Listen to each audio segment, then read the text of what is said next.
आमर ओपीडी रे प्रत्येक दिन एटलिस्ट 2-3 जन पेसेंट आसती जो मैंने कंप्लेन करती तली पाद पछपट को बथा हुए सेटा है हिल पेन। तो यही हिल पेन कौन? हिल पेन है आमर डाक्तरी भाषा रे प्लांटार फैसाइटिस। तो प्लांटार फैसाइटिस वार्डटा कौटू आसी? प्लांटार फैसाइटिस वार्ड आसी प्लांटार फासारू। आमको पाद को स्ट्रेट करी रखिबाई गोटे पर्दा टाइप रो गोटे एनाटॉमिकल स्ट्रक्चर अच्छी ताकू प्लांटार फासा कह जाए जोटा आंगुठी रु आरंभ होइकी हिल पर्यंत जाए। तो हिल रे जोठी जाइकी सेटा इंसर्ट हुए जोटी जाइकी लागिची सेही जगार यूजुअली मिडिल एज ग्रुप रे माने आमे भाबी नियंतु 30 वर्ष रु 50-60 वर्ष भितर आमर स्त्री लोक मान होंतु कि पुरुष लोक भी कर बेसी स्त्री लोक मानकर हुए। तो सेमानक क्षेत्र रे एई जो प्लांटार फैसाइटिसटा बेसी देखा हुए। प्लांटार फैसार मेन कंप्लेन हला आपणकर जदि सकाळु उठिकी पाद देला बेलू पाद आउ देई पारु नांती माने पूरा बथा होइकी करेंट मारला भलिया पाद पाखरे होउची जो थरे कि चलिला बेलू आपनको छोटेबाकू पड़ला। तापर केते दूर 4-5 स्टेप चलला परे ही आपण टिके कमिले आपण आउ 10-15 स्टेप चली पारंती।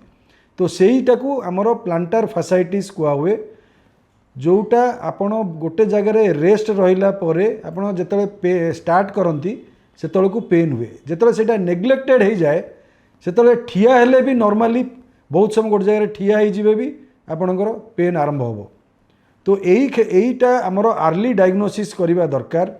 जेतले हिल पेन होउची सेतले इमिडिएटली डाक्तरी परामर्श नेबा पूर्वरु आपण 2-3टा जिनस आपण घरे करि परिबे।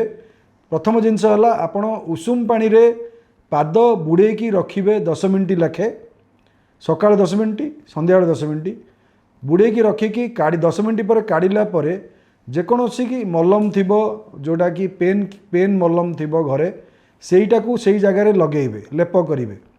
तो सेया कले एटा बहुत दूर पर्यंत कम रहिबो।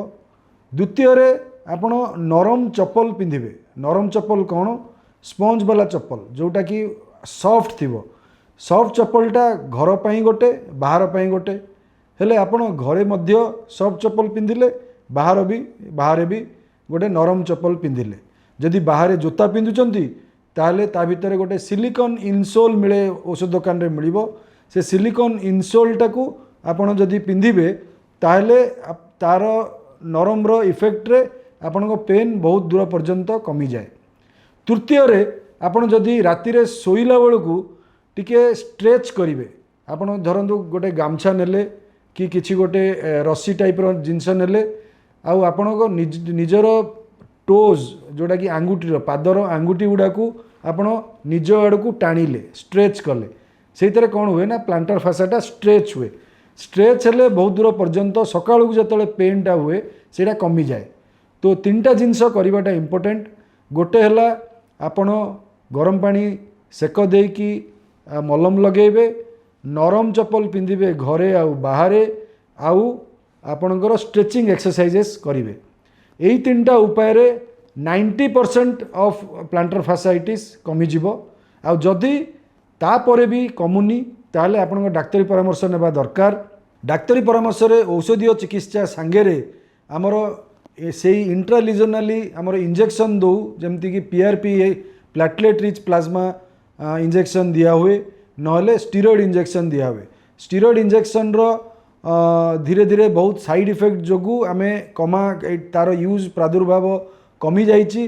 किंतु जतले बेसी बथा हुए अन्य औषधीय चिकित्सा कि अन्य उपाय काम करेनी सेतले स्टीरॉयडटा भल काम करे आउ शॉर्ट टर्म पेन रिलीफ पाई सेटा बहुत बढ़िया काम करे। ता भितरे आमर अन्य चिकित्सा करिकी ताकू आमे टेक ओवर करू।